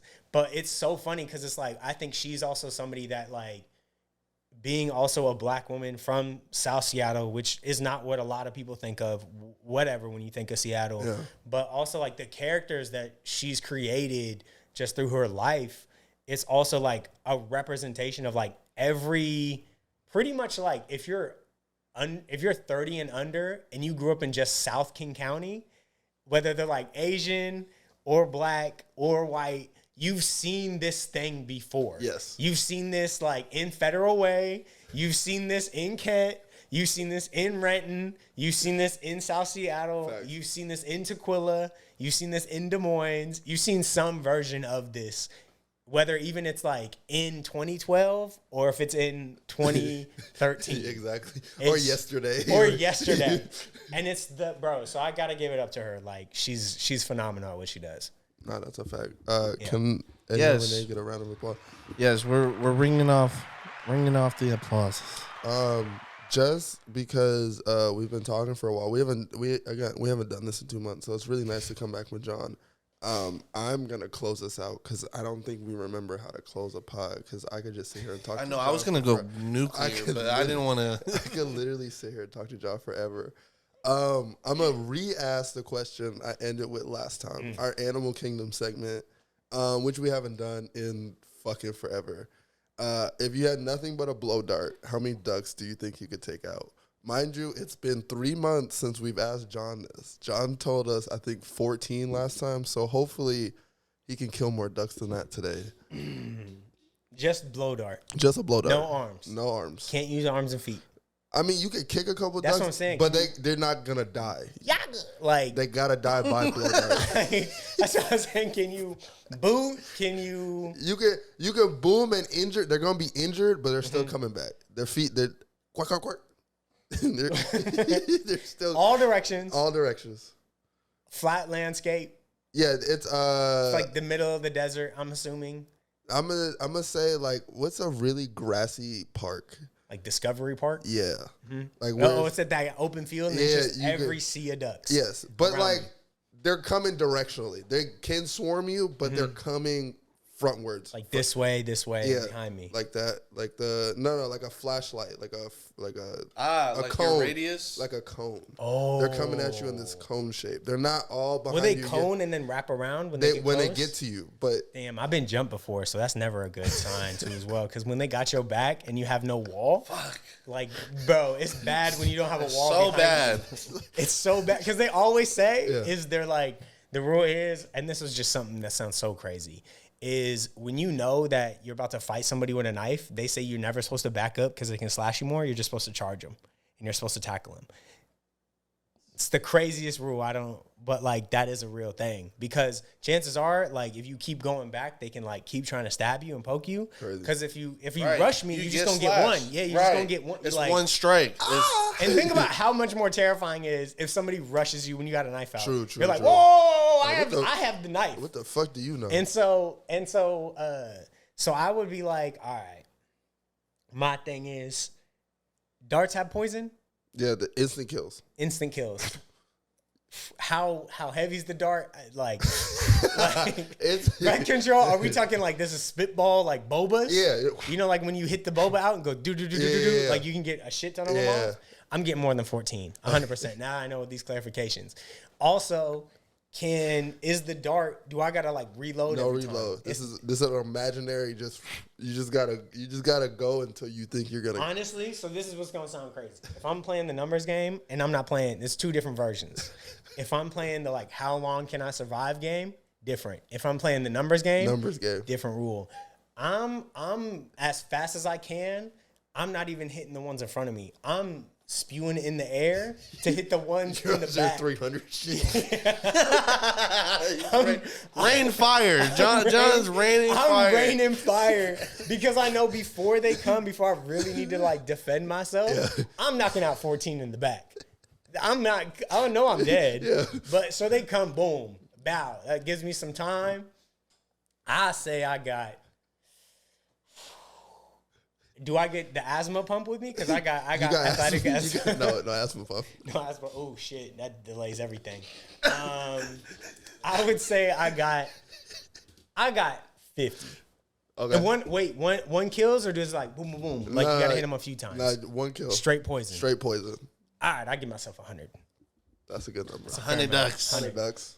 100 ducks. You 'Cause I was like- feeding the whole ID. Because also, to be fair, if it's like a sea of ducks, like any, if it's a sea of ducks, Crazy. He said you were feeding the ID. Oh my gosh.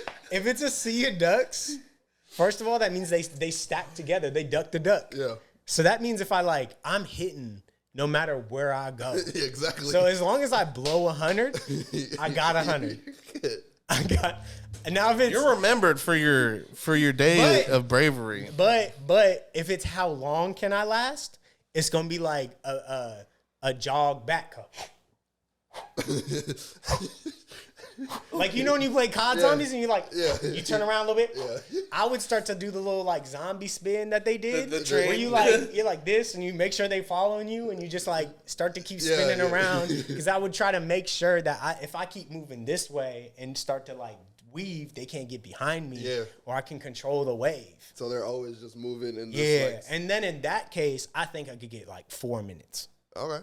4 minutes, 100 ducks. 4 minutes, 100 ducks. How fast is the ducks going? Because I've seen. Normal duck speed. Have Not you, on ever water. have you ever been attacked by a geese? No. Or goose? No, I don't fuck with them. Have you ever I been- respect them. Have you seen? So you've never been attacked by them? Nah, Bro, real recognize real. They got some agility. No, they're agile. Like if I get attacked by a geese, I'm killing them. Like Bro. they're like literally, it'll be a brawl. Like I had to. I in LA. I walk my roommate's dog in a park, and there's geese, and I gotta keep him tight leash because he's a little itty bitty dog. You And gonna get fucked up. and he used to be like really big and bad, like arf, arf, arf, like show teeth, arf. I was like, yeah. We keep coming.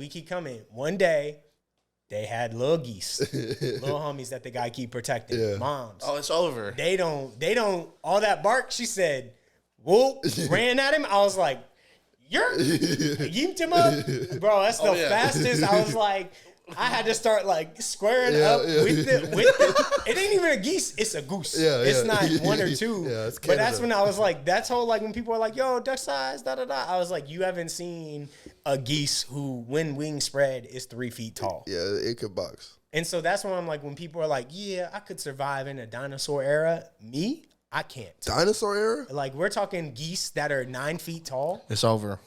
I'm boxing it every time. Even if Charizard is only 5 foot, boxing it. terrifying. No, Charizard, people underestimate because we're kids. I'm a piss on But it. when you read the Charizard description, It's actually kind of like he kind of a bitch. nah, for sure. Like and little arm. Lil Claus, he like 185. Facts. I He's can like- bet He's like Charizard- 6'2". He's like 5'2". He's Oh, a short king. He's a fat bastard. That's why that's not a muscle belly. That's a belly. That's a lean gut. That's a lean gut. For sure. For sure, that's a lean That's a gut. gas gut. Yeah. And so that's why I think when people are like, yo, like, nah, man, I could not do the real world. But yeah, if you've been attacked by geese, that's what I'm saying. Like, Nah. people are like, yeah, I'll get 1,000. No, you wouldn't. 1,000 is crazy. And these are angry. That means they come in to They're- kill. yeah, you know, They're ready. Quickie quacks. Zach on you. Yeah. On you all the time. Yeah.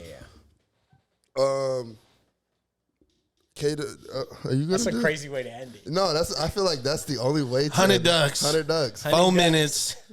What can you do? Leave it in the comments.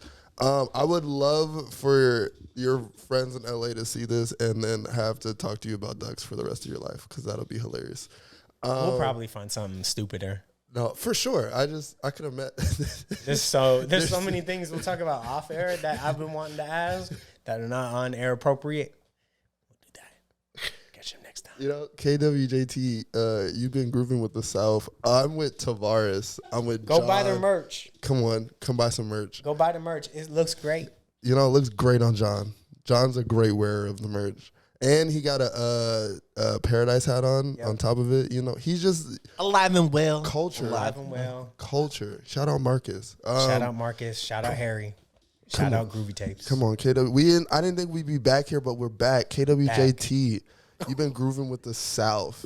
I'm with Tavares. I'm with John. I'm with Cole. And I ended the pod today, so we out of here. Shout out Cole. Peace. Come on.